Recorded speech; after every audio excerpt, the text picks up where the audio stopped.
Incremental Improvements! Hello. Okay, this is for people who maybe like me are in quarantine and are panicking because they're not doing the exercises or breaking the bread or creating the next exciting thing and feel like they should be, so they're panicking a little bit. So I'm panicking and I'm like, what can be my solution to this panic? And maybe if I did little things every day, this little, very doable things, I would stop panicking if I made incremental improvements to myself. And so I'm going to be interviewing some people who are going to help me do that, every day or 3 times a week, or maybe I'll never do it again because it makes me panic. Anyway, so today we're going to learn how to buy beer on a budget because I lost my job. My husband lost my job. I lost his job. We're artists, but we need beer, obviously. So I'm going to be interviewing Chris Goddard today, and I'm going to bring him in right now. I'm also learning. I'm making the incremental improvement of learning Zoom. So here we go. So he should be joining. There he is. There I am. Hello, Chris Goddard. How are you? I'm good. Welcome to Incremental Improvements. Welcome. I appreciate, you have no idea how much I appreciate you being here. Before we begin, why don't you first say who you are, what your company plurals are, and why I would be coming to you to talk about beer. Excellent. My name is Chris Goddard. I'm a co-founder of the Craft Brand Company and Brunswick Beer Works. Craft Brand Company is a beer importing, sales and marketing agency, and Brunswick Beer Works is a partner brewing facility. We brew other people's beer from all around the world and make it tasty. So are you an importer-exporter, Chris? Well, yeah, we do a little bit of both. I import mostly. I export a little bit, but I'm mostly importing. Well, there you go. I always thought import-export was a cover-up for something, but now I've learned something different. And you're drinking beer. Mm-hmm. And for those just tuning in, it's 11:55 in the afternoon right now. I have 11:53, but who's counting? Who's counting? But you know what? I'm so excited that you've given me an excuse to open a beer. But I have an excuse because quality assurance is job number 1. I am doing my job. You're just drinking. And we have the one. And Chris gave us this beer. So that is my favorite beer too. Okay, so this is the problem. This is the incremental improvement that I'd like you to help me make, Chris. So shopping for beer right now has deteriorated into me going into the LCBO or the beer store and looking for the biggest containers at the smallest price. You grew up in a small town, I can take. Yeah, well, yes, but I don't always shop like that. But right now we're on a budget. We're trying to, stretch the money that we're getting. Thank you to the governments and all the. And you're also trying to go like once a week, right? You have to buy everything all at once. Yeah, I have gone once a week to buy booze for the month, once a week. If that makes sense, the math on that. So you know a lot about beer. So how do sorry, 1 second. I like your two-handed approach, dude. It makes me feel smaller. It makes me feel gentle and sweet.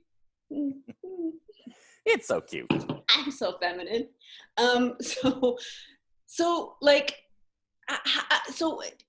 It has not gone well. What I'm trying to say is I have come home with some lousy tasting beers, but they're in big containers. So, and I'm assuming I'm probably going to hold people's attention for about 4 minutes on this. Yep. So how do I buy beer at a budget and buy good beer? So beer on a budget and good beer, you're probably going to be going almost directly to the European lager section for 2 reasons. 1, there's almost always something on sale there.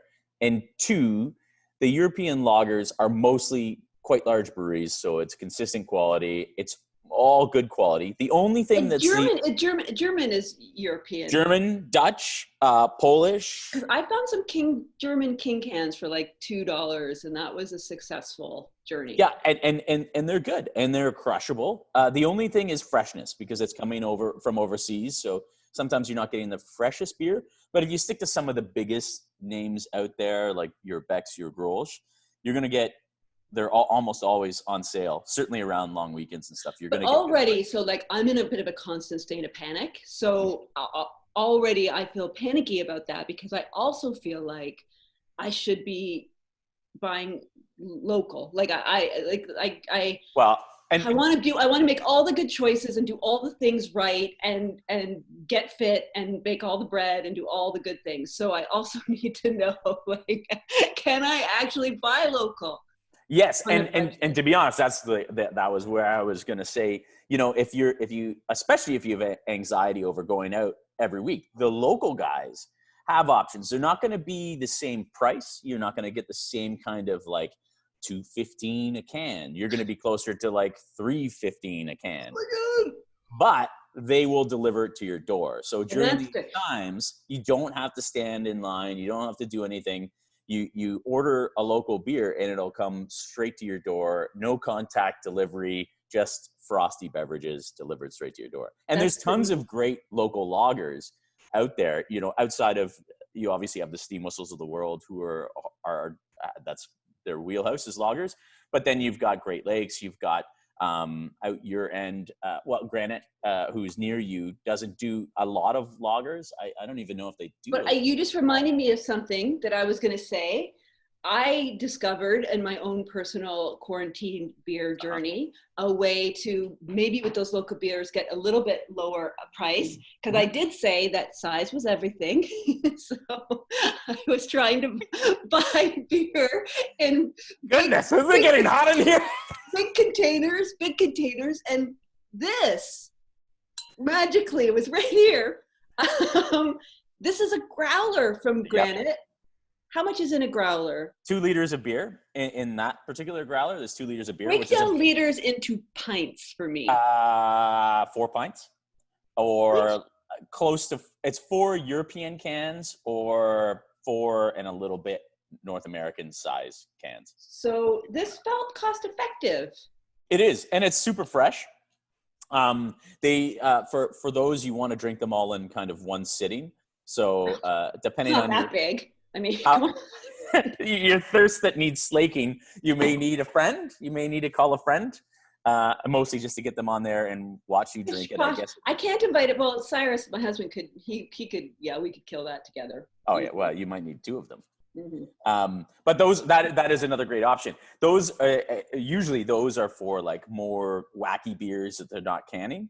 So you could do some exploring there. You could find some different beers that you might like. But it is cost effective. And you told me once on a separate conversation that you could also buy kegs from, but it felt like really hard. Like I felt like I needed things to stick into the thing, and press the thing, and I don't know, that's not incremental to me. That feels like a life improvement where, but this feels incremental. But kegs, that's a post-isolation thing. When we can all gather around and have a barbecue, let's get a keg. And that is the most. But for people who are social isolating and there's like 20 of them in a house, I'm sure that or just big drinkers, a keg could be, but you have to learn how to do stuff like into things. Yeah, I have a keg unit at my house because quality's job number one, and it is effective. And kegs will keep if you have the right. If you have a little fridge with a little tap and everything, you can keep those for 2 to 4 weeks, maybe 6 weeks, depending on what gas you're pushing with. Right. And then you've got cheap beer all the time. Like you don't need to drink it all at once. It's not like you have to kill a keg in a night. This isn't university. Quarantine kind of is. It kind of is university a little bit. I've kind of regressed. Anyway, okay, so let's recap. Let's recap. Yeah. So the 2 tips that I have absorbed in my muddled, stressed out brain is European king cans can be cheap and they can be fresh because high volume. They won't. Yes, sometimes they might not necessarily be. They're not fresh. But they could be. They could be. You know, a lot of them are high volume, but it takes time. It takes like 4 to 6 weeks to come from Europe. So it's not like a craft guy where you're buying a can and that was canned yesterday. And beer is best drank fresh. Buying local is actually, and I should say, I did Yeah. see some Instagram posts about the Granite Brewery, and they have all this beer that's left. Mhm. So this is kind of So I derailed you. Sorry. Buying big container local is a way to make it a little bit more cost effective, and I could probably spend the extra few bucks. Just I can feel like the weight of like doing something helpful that might assuage. Assuage. Assuage, is it assuage? But there are some local guys that are offering discounts if you buy 24 at a time instead of going to LCBO and buying like one at a time. That's, you know what, buying 2 4s, that's right. That's always the way. Yeah. That's really helpful. I think that's the tip. That is incremental improvement. Buy more. I need to buy local 2 4s. Mm-hmm. Local 2 4s. We've hit the holy grail. Hashtag local 2 4s. Hashtag local 2 4. Well, now I know. I feel I've done some work today. I have improved. I can't believe we came to this revelation. You're glowing. So excited. I can't even wait to find my next local 2 4. I'm so excited. And it gives me a reason to do that. Okay, we're going to end. I wanted you to tell that story. I'm trying to figure out, I don't know how long this has been.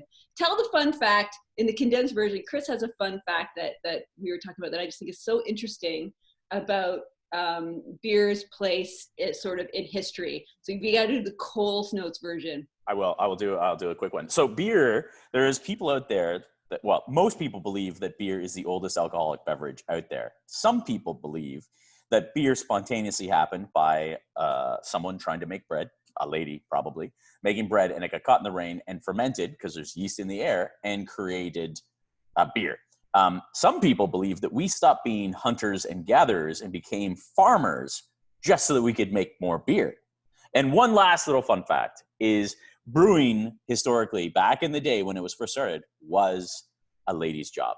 They were called brew wives. The original brewmasters were brew wives, and they were ladies, and all the beer was made by women. My grandmother was a bootlegger.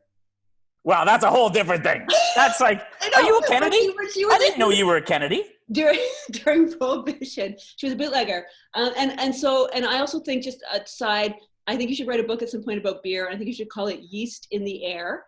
And then the last thing I want to say is I know that your company also does door-to-door delivery. So I want to give you an opportunity to say the name of your company again and give us a link, or say a link. I mean, maybe eventually I can learn how to link it, but give us that.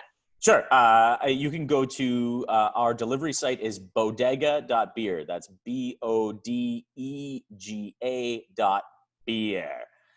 Or craftbrandco.com. And you can order beer online there. And we do in the GTA next day delivery or same day if you order before 12 of all of our delicious world-renowned beers. We have 2 top 10 breweries in our portfolio in the world. That's amazing. That's so you should just check out his website just to see what those are, because we're not going to tell you because it's a secret. Oh no, secrets. Anyway, thank you so much, Chris. I'm very excited for that tip. Local 2 4s. It's going to be my book. And thank you so much. This is my pilot episode, so I appreciate it. You're welcome. You incrementally improved me, and not many people can say that about themselves. And so I think you have to. I think you have to leave. I will leave. Bye-bye. Bye. Bye. Bye. So that is the first episode of Incremental Improvements. I'm also going to learn how to knead bread. I not make it, that's way too much, but the kneading is kind of cool, and I've always wanted to learn sort of how that, I just like the finger motion. If you have something you think you can teach me that's small and not stressful, DM me. I'm not gonna, I don't know how to tell you how to do that. Just figure out how to do that.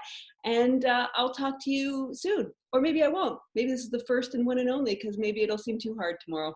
Anyway, bye everybody. Thank you for tuning in to Incremental Improvements. Bye. Oh, I have to press this again. Bye.